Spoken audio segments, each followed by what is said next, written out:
আজ আমরা করব কোষে দেখি 2 এর 4 নম্বরের অঙ্কটা। এটা ক্লাস 10 একটা বই, পেজ নাম্বার 46 এই পেজ নাম্বারের 4 নম্বরের অঙ্কটা আমি পড়ছি। এটাকে আজ আমরা সলভ করব। উৎপলবাবু তার জমি চাষের জন্যে সমবায় ব্যাংক থেকে বার্ষিক 6% সুদের হারে 3200 টাকা 2 বছরের জন্য ধার নিলেন। 2 বছর পরে সুদে আসলে তাকে কত টাকা শোধ করতে হবে হিসেব করে লিখি। তাহলে বোঝা যাচ্ছে যে 3200 টাকা উৎপলবাবু ধার নিয়েছিলেন এবং সমবায় ব্যাংক থেকে, এবং সেটা 6% সরল সুদের হারে। দেখো এখানে দাগ দিলাম আমি, 6% সুদের হারে। ক বছরের জন্য নিয়েছিলেন? 2 বছরের জন্যে। দেখো লেখা আছে 2 বছর। 2 বছর পরে সুদে আসলে কত টাকা শোধ দিতে হবে আমাকে বের করতে হবে। সুদে আসলে আমি প্রথমে সুদটা বের করে নেব, তারপর সুদের সাথে এই যে 3200 টাকা আসলটা দেওয়া আছে সেটাকে জুড়ে দেব, দিয়ে সুদে আসলে কত শোধ করতে হবে বলা যাবে। এখানে সুদের হার এটা হচ্ছে আর, রেট অফ ইন্টারেস্টটা দেওয়া আছে। এই যে কত টাকা ধার নিয়েছিল এটা হচ্ছে পি, এটা সময়টা দেখো দেওয়া আছে, এটা হচ্ছে টি, এটা টি। তাহলে পি আর টি দেওয়া আছে, আমি আইটাকে বের করে নেব। আই মানে হচ্ছে ইন্টারেস্ট, তারপর সেই আইটা বের করে তার সাথে 3200 টাকা জুড়ে দিয়ে সুদে আসলে অর্থাৎ এ আমরা বের করে নিতে পারবো। চলো দেখাই কিভাবে এটাকে সলভ করি। দেখো আমি লিখে রেখেছি আসলটা কত না, আসলটা এখানে দেওয়া আছে 3200 টাকা। ঠিক আছে, আসল দেওয়া আছে 3200 টাকা।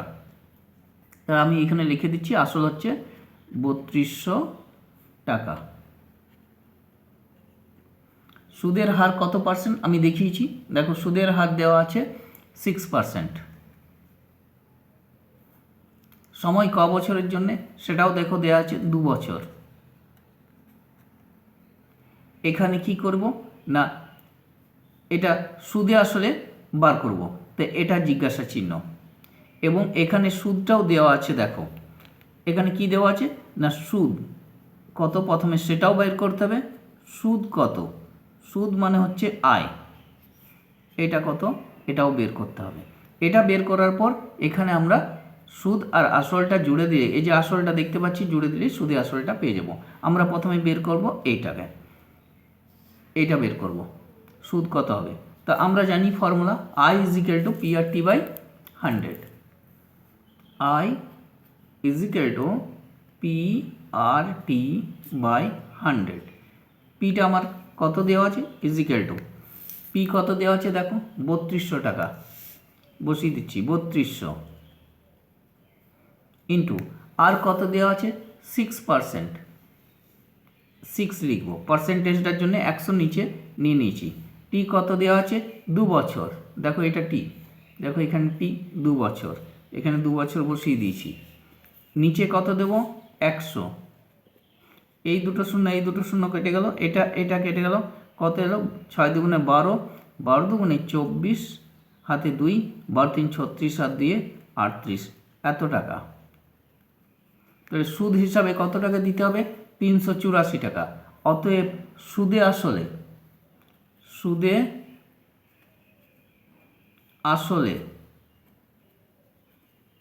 আসলে শোধ করতে হবে। কত শোধ করতে হবে না বলেছে সুদে আসলে তাকে কত টাকা শোধ করতে হবে, শোধ করতে হবে কত না আসলের সাথে আমরা সুদটা জুড়ে দেবো। আসল কত ছিল আমাদের দেখো দেওয়া আছে, আসলটা হচ্ছে 3200 টাকা। সেই 3200 টাকা প্লাস সুদ কত পেয়েছি 384 টাকা। তাহলে 3200 প্লাস 384, 32 আর 3 3584 টাকা। এটা সুদে আসলে তাকে শোধ করতে হবে, উৎপলবাবুকে শোধ করতে হবে। এটা বুঝতে পেরেছ? আমরা এরপর যাব নেক্সট কোশ্চেনে। এবার করব 5 নম্বরের অঙ্কটা। দেখো কি লেখা আছে না, বার্ষিক 5.25% সরল সুদের হারে সভাদেবী একটি ব্যাংকে কিছু টাকা জমা রাখেন। 2 বছর পর তিনি সুদ সহ 840 টাকা পেলেন। তিনি কত টাকা জমা রেখেছিলেন হিসেব করে লিখি। দেখো এটা পার্সেন্টেজ দেওয়া আছে, এটা মানে হচ্ছে আর, এটা সময়টা দিয়ে দেওয়া আছে, এটা হচ্ছে টি। দেখো আমি লিখে দিচ্ছি টি। সুদ হিসাবে এই টাকা পেলেন, এটা হচ্ছে আই। তাহলে তিনি কত টাকা জমা রেখেছিলেন, কোশ্চেনটা হচ্ছে পি, অর্থাৎ পি হচ্ছে আসল, তিনি কত টাকা জমা রেখেছিলেন এইটা। চলো দেখাই কিভাবে আমি এটাকে সলভ করি। দেখো এখানে প্রশ্ন করেছে তিনি কত টাকা জমা রেখেছিলেন, তাহলে এটাই কোশ্চেন মার্ক আসলটা। সুদের হার দেওয়া আছে, কত দেওয়া আছে না 5.25%। সময়টা দেওয়া আছে, এটা কত দেওয়া আছে 2 বছর। আর সুদ বলে দেওয়া আছে কত টাকা না 840 টাকা। সরি, এটা সুদ নয়, হ্যাঁ এটা সুদ নয়, এটা সুদে আসলে দেওয়া আছে, এইখানে হবে সুদটা। কত বলা আছে সুদটা না এই যে দেখো দেখতে পাচ্ছ 840 টাকা। তাহলে প্রশ্ন করা হয়েছে যে তিনি কত টাকা জমা রেখেছিলেন, এই যে এই প্রশ্নটা। চলো আবার আমরা ফর্মুলাতে চলে যাই। কি লিখব, I is equal to P R T by 100। এখানে ক্রস মাল্টিপ্লিকেশন করে নেব, অর্থাৎ কোনাকুনি গুণ করে নেব। P R T is equal to I into 100 হয়েছে। এরপর আমরা চলে যাব, পি বের করতে বলেছে, P is equal to I into 100 by R into T. এখানে আমরা অর লিখে দেবো বা এখানে বসিয়ে দেবো। আয় আমরা জানি, কতটা জানি আয় না সুদ দেওয়া আছে কত 840 টাকা। ঠিক আছে, এইটা এখন কোনো কাজে লাগছে না, আমি কেটে রেখে দিলাম 840 টাকা। তা আমরা সুদের জায়গায় এটা বসিয়ে দেবো 840 ইন্টু 100 বাই আর কত বের করা আছে না আর দেওয়া আছে দেখো 5.25%। তাহলে এখানে বসিয়ে দেব 5.25 ইন্টু টি কত না 2 বছরের জন্যে। দেখো 2 বছর, এখানে দিয়ে দেবো 2 বছর। এই পয়েন্টটা তুলে নিয়ে নিচে যে 100টা আছে উপরে চলে যাবে। এবার 5 দিয়ে আমরা এটাকে কাটবো। 5 একে 5, 0 5 5 25, 5 20 100। আবার 5 দিয়ে এটাকে কাটবো না 5 দুগুণে 10, 5 একে 5, 5 4 20। 2 দিয়ে কাটি, 2 দুগুণে 4, 2 একে 2, এটা হয়ে গেল। এবার এই 21 দিয়ে এটাকে কেটে দেব না 21 4 84, এটা হয়ে যাবে 40। কটা শূন্য হয়ে যাবে 4 দুগুণে 8, এটা হয়ে গেল 8। আর 1 2 3, তিনটে শূন্য, সরি 3টে শূন্য, হ্যাঁ তাহলে 3টে শূন্য 8000 টাকা। অতএব প্রশ্ন কি করা হয়েছিল না প্রশ্ন করা হয়েছিল যে তিনি কত টাকা জমা রেখেছিলেন। অতএব তিনি 8000 টাকা জমা রেখেছিলেন। তিনি জমা রেখেছিলেন 8000 টাকা। অতএব তিনি 8000 টাকা জমা রেখেছিলেন।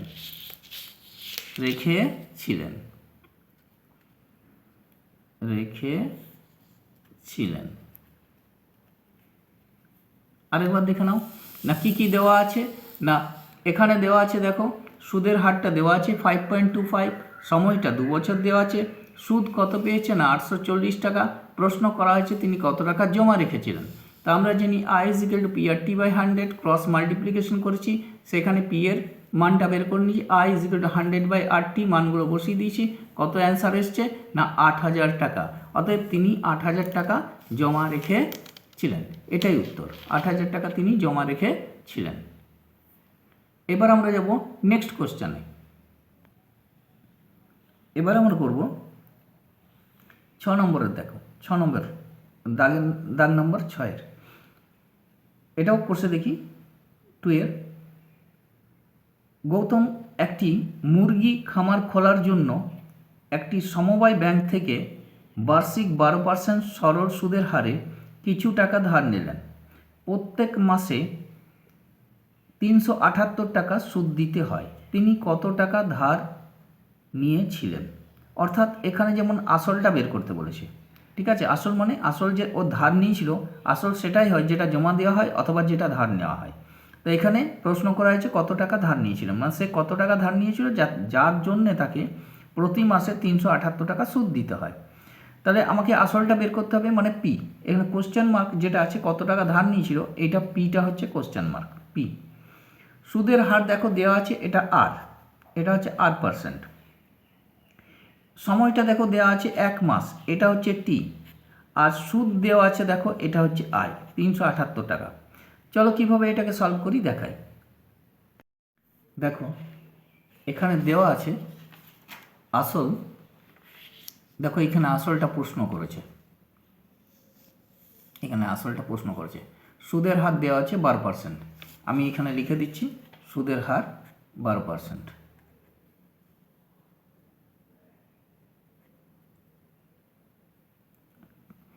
আচ্ছা, সময় দেখো দেওয়া আছে, সময় দেখো প্রত্যেক মাসে এত টাকা, 1 মাস, 1 মাস, এটাকে বছরে কনভার্ট করে নেব, 1/12 বছর। এরপর আসছি সুদে আসলে। সুদে আসলে এখানে কোনো দরকার নেই, এটা আমি কেটে রেখে দিলাম। সুদ হিসাবে কত টাকা দিচ্ছে দেখো লেখা আছে 378 টাকা, এটা সুদ হিসাবে পাওয়া যাচ্ছে। দেখো এখানে দেওয়া আছে সুদ হিসাবে কত টাকা দেয় না 378 টাকা, এইটা সুদ হিসাবে দিতে হয়। তাহলে আমি এইগুলো লিখে দিয়েছি।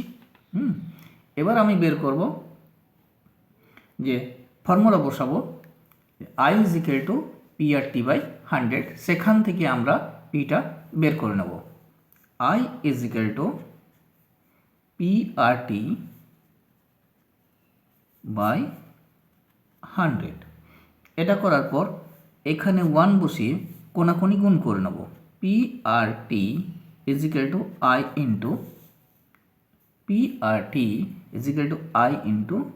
100। এরপর চলে যাব এখান থেকে পি এর ভ্যালুটা বের করে নেব। P = I × 100/R × T। আর আইটা কত দেওয়া আছে না, আইটা দেওয়া আছে 378 টাকা, দেখে নাও। দেখো আই দেওয়া আছে কত, এখানে লেখা আছে 378, ওইটা বসিয়ে দেবো। আয়ের জায়গায় লিখব 378 × 100।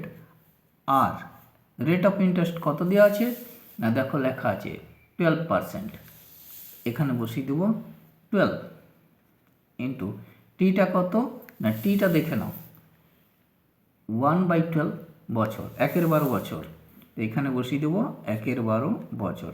12 ক্যান্সেল হয়ে যাবে এবং এটার অ্যান্সার আসবে কত না 37800 টাকা।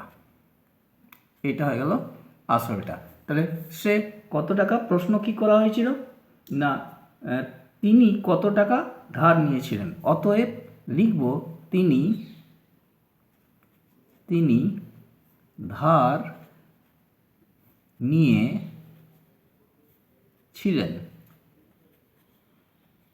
কত টাকা নিয়েছিলেন না 37800, অর্থাৎ 37,800 টাকা এটা ধার নিয়েছিল।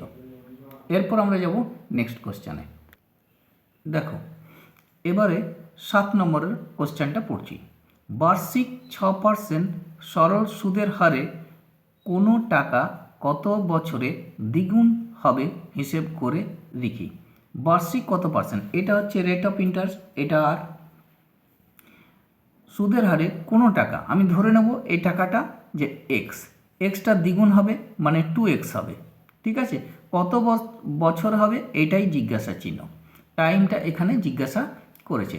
চলো দেখাই এটাকে কিভাবে সলভ করি। এখানে লিখব আসল সমান কত টাকা ধার নিয়েছে, না সুদের হারে কত টাকা দিব না, মনে করি টাকাটা আসল টাকাটা সমান এক্স টাকা। এক্স টাকা সুদে আসলে কত হবে বলেছে, ডবল হবে 2x টাকা।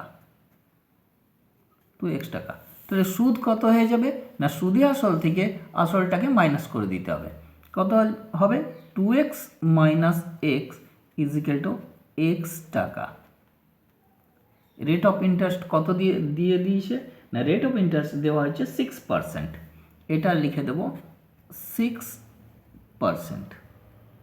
কি প্রশ্ন করা হয়েছে, এটাই জিজ্ঞাসা চিহ্ন। চলো আমরা এবার ফর্মুলাটা লিখি। লিখব I ইজ ইকুয়াল টু আবার PRT বাই 100, কোনাকুনি গুণ করে নেব। PRT is equal to I into 100। এরপর বের করব আমরা টাইমটাকে বের করব। Time T is equal to I into 100 by PR, P into R। T is equal to বের হবে আয়ের জায়গায় কত বসিয়ে দেবো, না আয় আমাদের লেখা আছে দেখো সুদ হিসাবে x টাকা এবং আসলটাও দেখো x টাকা, এই দুটো বসিয়ে দেবো। আয়ের জায়গায় লিখব x, 100 লিখব, পি এর জায়গায় লিখব x এবং আরটা দেখো দেওয়া আছে কত পার্সেন্ট, 6%, এখানে বসিয়ে দেবো 6। এবার x কেটে গেল, এটা কেটে হয়ে যাবে 50 এবং এটা কেটে হয়ে যাবে 3, তো 50 বাই 3, এটাকে লিখে দেবো 16 পূর্ণ 2-3 বছর। প্রশ্ন করা হয়েছিল যে কত বছরে তা দ্বিগুণ হবে, অ্যান্সারটা হবে অতএব 16 পূর্ণ 2-3 বছরে দ্বিগুণ হবে, দ্বিগুণ হবে, এটাই অ্যান্সার। চলো এরপর যাব নেক্সট কোশ্চেনে। দেখো এখানে 8-টা। মান্নান মিয়া কিছু টাকা ধার করার 6 বছর পর দেখলেন দেয় সরল সুদের পরিমাণ আসলের 3/8 হয়ে গেছে। বার্ষিক শতকরা সরল সুদের হার কত নির্ণয় করি। শতকরা সরল সুদের হার, রেট অফ ইন্টারেস্টটা কিন্তু চাইছে, এটা 8টা জিজ্ঞাসা চিহ্ন। এখানে কি দিয়ে দেওয়া হয়েছে, না এখানে সময়টা দিয়ে দেওয়া হয়েছে, টাইম দেখো 6 বছর এবং সরল সুদের পরিমাণ আসলের 3/8, অর্থাৎ এটা যদি আমি আসলটাকে যদি x ধরে নিই তাহলে 3x/8 হয়ে যাবে সরল সুদের পরিমাণ। আসল যখন x, আসলটা যখন আমি x নিয়ে নেব তখন সুদ হয়ে যাবে 3x/8 এটা। তাহলে এই জিনিসগুলো দেওয়া আছে, চলো দেখাই কিভাবে এটাকে সলভ করি। দেখো লিখছি সময় কত দিয়ে দেওয়া হয়েছে, না 6 বছর, এটা দেওয়া হয়েছে 6 বছর। আসল আমি কি ধরে নিয়েছি, না x টাকা। সুদ কত হয়ে যাবে, না আসলের 3। দেখো তাহলে এটা পেয়ে গেছি যে এখানে সুদটা 3x/8, আসলটা x, এখানে সময়টা 6 বছর, সুদের হার প্রশ্ন করেছে। আর এখানে সুদের আসলটা আমাদের দরকার নেই, তার জন্য আমি কেটে রেখে দিয়েছি। আমি লিখছি I is equal to PRT by 100। এবার এখান থেকে বের করে নেব সুদের হারের পরিমাণটা, কোনাকুনি গুণ করে নিচ্ছি। PRT is equal to I into 100 আর R is equal to I into 100 by P into T। আইটা কত আমাদের কাছে, না আই আমরা জেনে গেছি, আইটা হচ্ছে 3x/8, 3x/8 ইন্টু 100, এটা কেটে দিই, এখানটাতে এইখানে দিয়ে দিই। পিটা কত, না পিটা আমরা ধরে নিয়েছি x, পিটা আমরা ধরে নিয়েছি x ইন্টু টিটা কত, না 6 বছর। এবার এটাকে কি করে দেবো, এদের কিছু নিচে কিছু নেই মানে 1 করে আছে, আমরা চেঞ্জ করে দেবো এটাকে, এইটা ইন্টু 100 ইন্টু 1/x ইন্টু 1/6, এটা এক্স এক্স ক্যান্সেল হয়ে গেল, 3 দুগুণে 6 হয়ে গেল, এটাকে কেটে দেবো 4 দুগুণে 8, 4 পঁচিশে 100, 25/4, 25/4 ইজিক্যাল টু আসবে 6 পূর্ণ 1/4, 6 পূর্ণ 1/4। অতএব সুদের হার কত? অতএব সুদের হার হয়ে গেল 6 পূর্ণ 1/4, এখানে পার্সেন্টেজ সাইনটা দিয়ে দেবো, এটাই অ্যান্সার। কত কি বলেছে? শতকরা সুদের হার কত ছিল? অতএব সুদের হারটা ছিল এইটা। এবং এই যে অঙ্কটা, এটা হচ্ছে আমি এখানে লিখতে ভুলে গেছি, এখানে আমি লিখে দিচ্ছি, এটা হচ্ছে 8 নম্বরের অঙ্ক, এখানে এটা 8 নম্বরের